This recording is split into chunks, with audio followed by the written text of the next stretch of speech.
Music marketing, how to get from bedroom musician to top of the pops.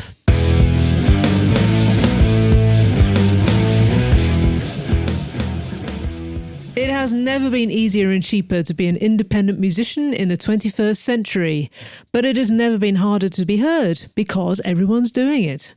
Today we're discussing music marketing and the implications for the modern independent musician. Welcome to the Space Bar at the GiG TV show with me, Jessica Lee Morgan and Christian Thomas. What's up? So, marketing. Who should be doing it? We should. Everybody should be. I think that's everybody in this day and age. Everybody should be doing it, but everybody is doing it, which makes it harder, doesn't it? We should say we're not marketing experts at all in this. Out of all of the things that we're not good at, we're really, really not good at marketing. But No. Okay. Well, here are our credentials, though, for what it's worth. We have been we've been in the music business all our lives, basically, in one form or another. We met at college. We used to do a lot of music gigs and things like that. And marketing in those days was making an A4 poster and sticking it all around the Students' Union by whatever means necessary. Those were the days, gosh. Talking of which, since then, we have had our own studio and our own record labels, one of which is one for my mother, whose name is Mary Hopkin. We make music with her and on her own terms. And she will not tour. She won't do interviews or telly or any of that stuff anymore. she'll make videos with her in them. She has done a few, but it's been hard. But she won't make videos with her in them, though. No. We did that one time. Right. Oh, yeah, we did, didn't we? Yeah, Gold and Silver. Yeah, yes, Gold and Silver in our old studio. So we also have our own little label, Space Records, which is for my music and your mum's audio stories and Thomas's Enchanted Empire. So we've done what we can. So we're completely independent. It's literally a cottage industry. And we've always struggled with marketing because I don't think there's any one right way of doing it. That's mainly the problem, isn't it? Because there's so many different ways of sectoring an audience. Yes. And that's the important point, is you've got to know who your audience is and where they are and what they like. And that's really hard. It is very hard. It's easy when you're selling bricks or something like that. But when you're selling music, it's quite specific. Yeah. So what we've tended to do is just make what we want to make or what Mary wants to make, and we put it out. And lo and behold, people do buy it, but not nearly enough in our book. But there probably is a way of getting more people to buy it. It's just using that marketing, using those marketing techniques, or actually having a big system behind you that can do mass marketing. I think that's the difference, isn't it, between being an independent musician and being signed to a label. The label gives you the money and has the marketing clout. I think that's the main real difference, why you would want a deal. Given that we spoke about production in a previous episode, which you can do yourself, and you may as well do yourself because it is there and available. But out of all of the things that are really killer and fantastic to have with a record label, it's the marketing. Yep. That's the best thing you could ever have in being signed, isn't it? It's the best bit about being signed, I would imagine. Yeah, because they've got their channels, haven't they? Yeah. It's pre-established. They can do everything on scale. Yep. They've got their routes to market are all sorted out. They've got everything tied up. Yeah. So get signed. There we are. See you next week. Yeah. So that's the difference, I would say. So anyway, let's get back to the basics. What did it used to be? In the olden days, it was you had print and you had radio and you had a bit of TV, didn't you? And you also had something called payola. And you also had something called hyping. Yes. Both which were widely recognised but totally unethical methods of getting your music up the charts. Yeah. So payola was paying the DJs, wasn't it? Yes. A bit of a to backhander. get playlisted. Obviously, it wasn't officially recognised. No. It was actually... But everybody did it. Everybody did it's illegal, yes. Yeah, so actually paying them. So what they used to do instead is wine and dine them, take them out, supplying them with, sex, drugs and rock and roll. And then you'd find yourself played on the radio, something like Radio 1 or, I don't know, Radio Caroline or whatever it was back then. I don't think Caroline actually had a payola. I think that was the whole point of it, was that they could just play what they wanted to play. That's true, yes, yeah. That's the whole point. Pirate radio, independent, you see. Yeah. They could do what they wanted. Hype was when you would send round people and buy up all the stock in the record shops, and particularly the record shops who reported to the official charts. Yes. So that you would hype the numbers, and then so people had garages of their own wares. I don't know what they did with them then. Never short of an ashtray in those houses. Yeah.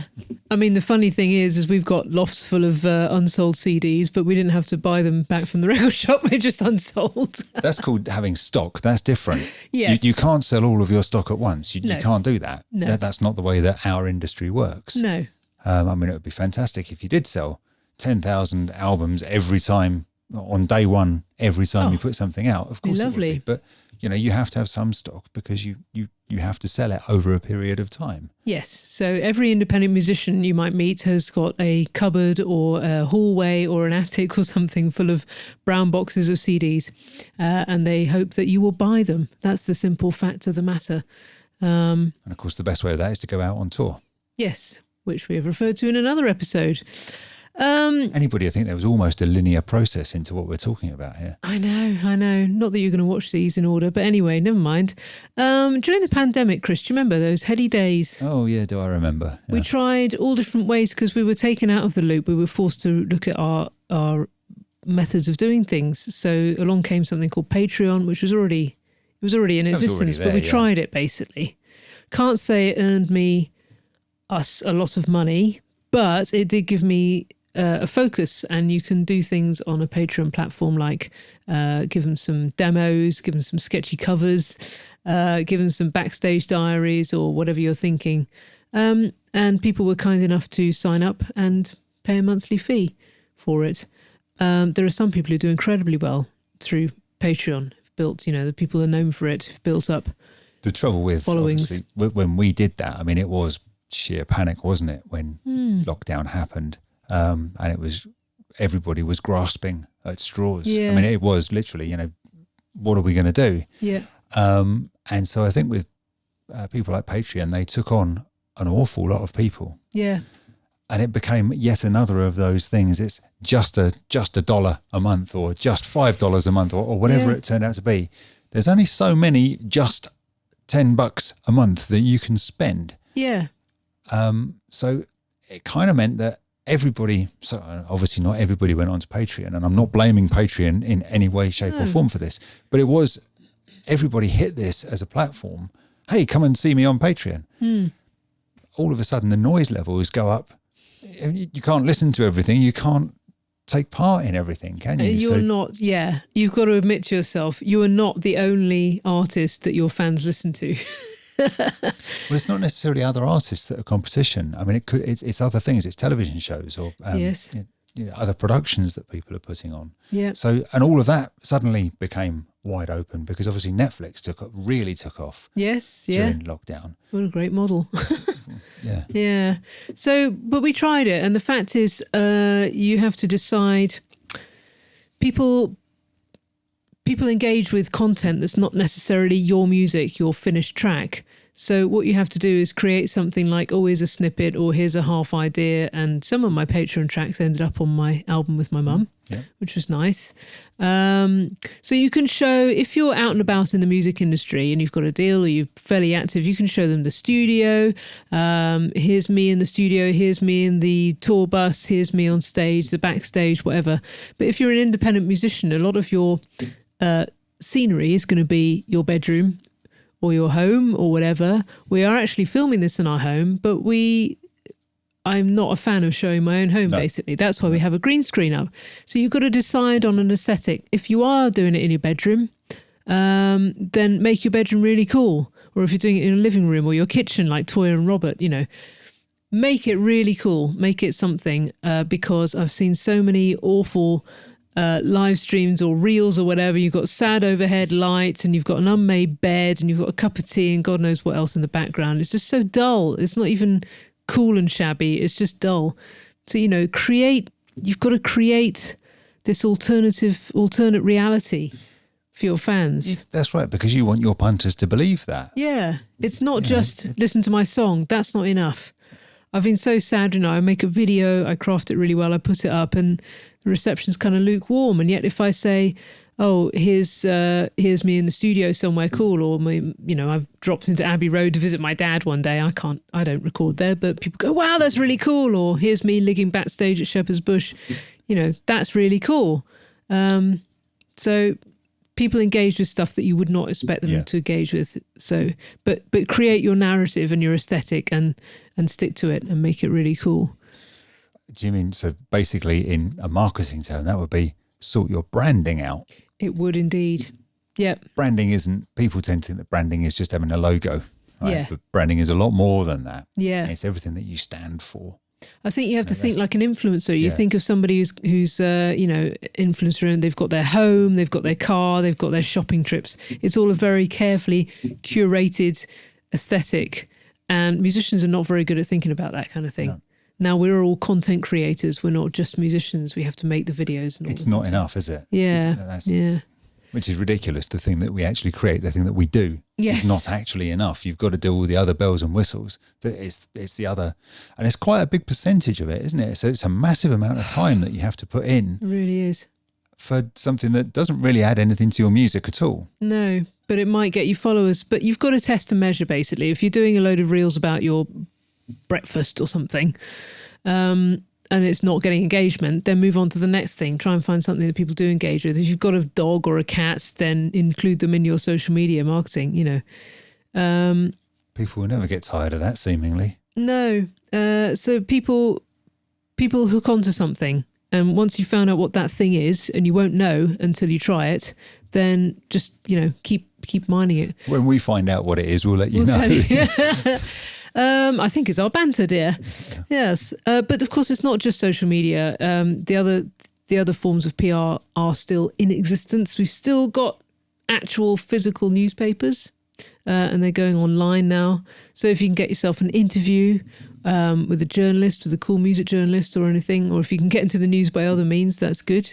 Try and keep on the right side of the law with that. Yeah. And there's all sorts of music magazines, online and in press, and there's TV as well. And TV now, I guess, includes, what do you call these things? Vodcasts? Podcasts. So many people are making their own little shows on the radio and on YouTube and all sorts of other Any idiot with platforms. a camera and a couple of microphones can I do know this. Anybody, and a green screen, a couple of lights. And so get in with them, because for some reason with music, which irritates me, somebody else telling the world how cool you are is much more powerful than you telling the world how cool you are. So that's why we like reviews. Get your music reviewed so that you can say, Amateur Gardening Monthly rates Jess's new album, top 5 trowel rating or something like that. It doesn't really matter who's doing it. I mean, I see people reviews and awards and things that are listed on websites. I think I haven't heard of half of those platforms. Well, a lot of those awards are actually set up by the companies. It's just a part of their marketing ploy anyway. Exactly. But it's a game we all play. And, somebody, if some veteran old DJ says that you're really cool, then you put that on all of your media. Somebody who makes music once said I was really cool. So you mine it for all it's worth. Yeah. And suck it up, basically. It hurts, but you've got to do it. Yeah.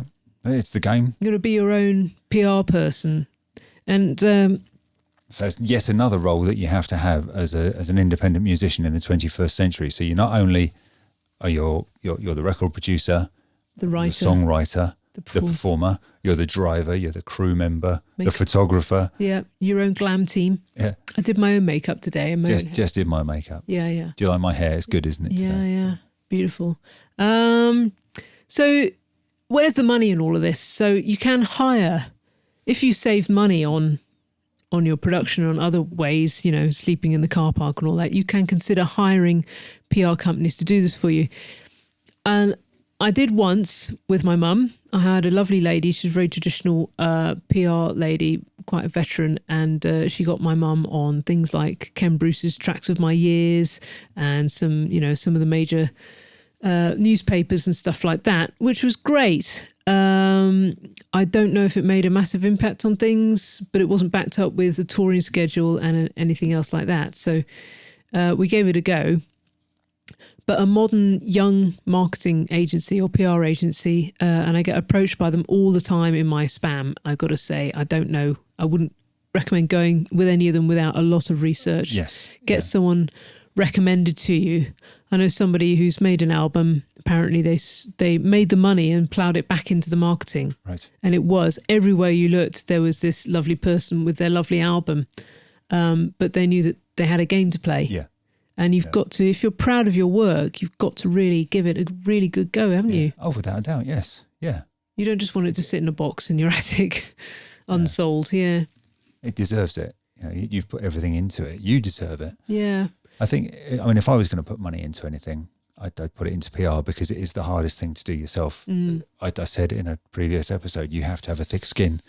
With this stuff, with PR and with marketing, you've really, really got to have a thick skin because the rejection is going to be so great. Yeah, and there's no guarantees. We hired a couple of guys for my Around the Block album.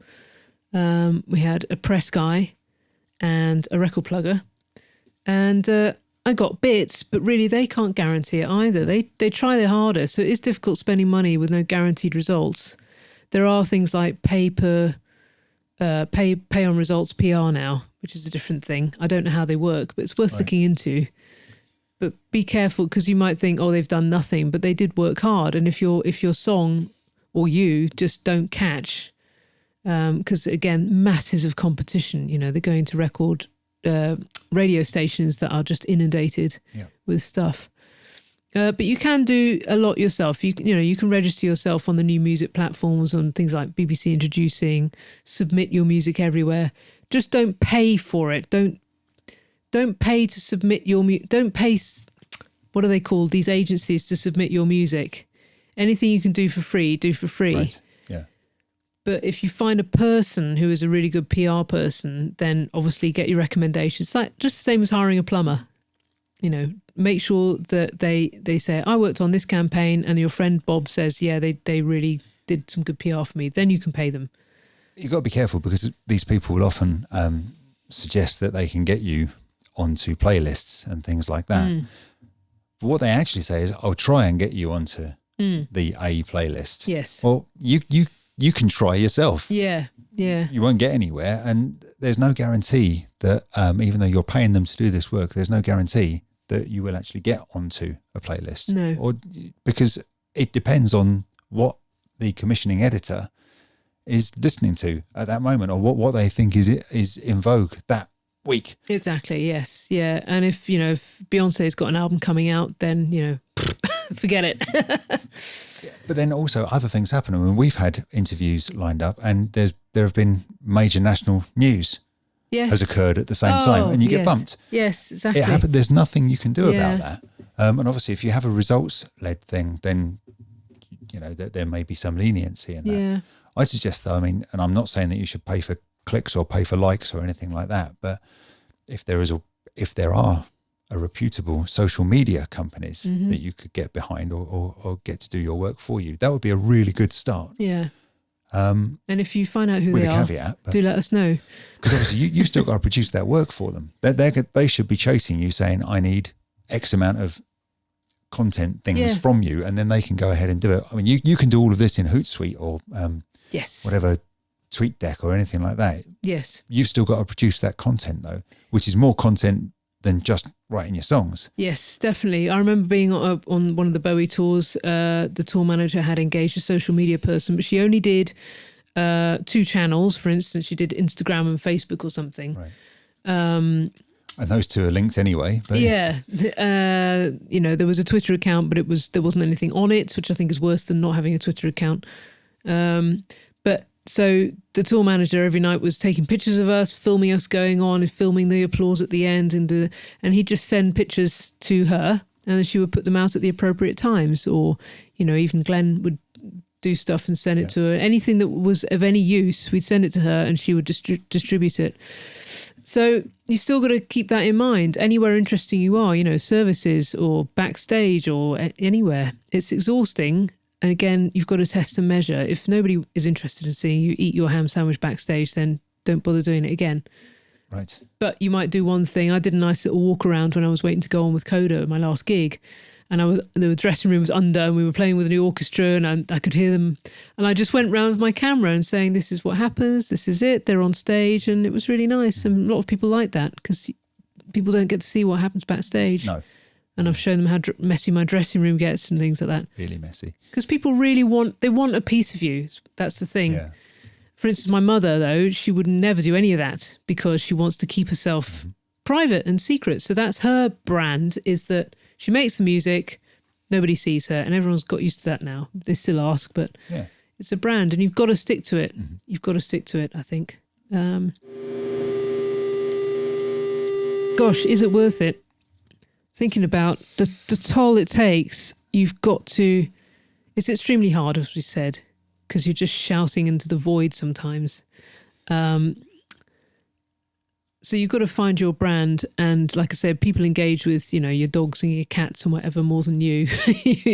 I know Alexander Technique teacher, every time he posts a picture of his dog, everyone goes, oh, lovely. And yet if he talks about the technique, everyone's like, yep. Whoosh. What do you think? Absolute silence. Yeah, exactly. It's one of those things, it is worth it. And actually, you can see results from it. Yes. If you follow a strict pattern with it, yes. and say test and measure, have A, B, try one thing, try another thing, see which one works in different channels and all of those things, you can actually see a response from it. Yes. You may get absolutely nothing for posting your music. Likely you will get nothing because people are really weird about it, about seeing music, because I don't think people know what to do with it. No. But at least you can see, it's just, we've asked, is touring worth it? If you enjoy doing it and you can handle it, yes, it is. And you can also see whether people turn up.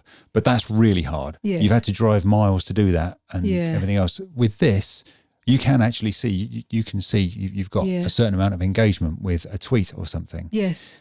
So you can repeat it. And if it keeps getting that kind of engagement, you're onto something. So it is worth it. You need a thick skin and you need to think creatively. Yes. Yeah. And it does take a blooming lot of time to do it. And you've got to think about what that means to you, because you've got to plough so much time and effort into it. Yep. Yep. So I've co-opted everything you were going to say. That's there, fine. Do it if you're brave enough, I would say, and handle the rejection as well. If you put up a picture, there are some very big names in the music industry, and they're saying, I can't take this anymore, because they're seeing what their fans are saying directly. They're seeing these, there's some horrible things that people have to read about themselves, about their physical appearance or their mental health or their relationship or anything. So again, decide how you want to engage with it, if at all. It really takes a toll, and it's a big modern issue, isn't it? Mental health and physical health as well. Your appearance, people change their appearance, But with the social media, I mean, again, it's not just other musicians that you're up against, though. You're up against sports teams.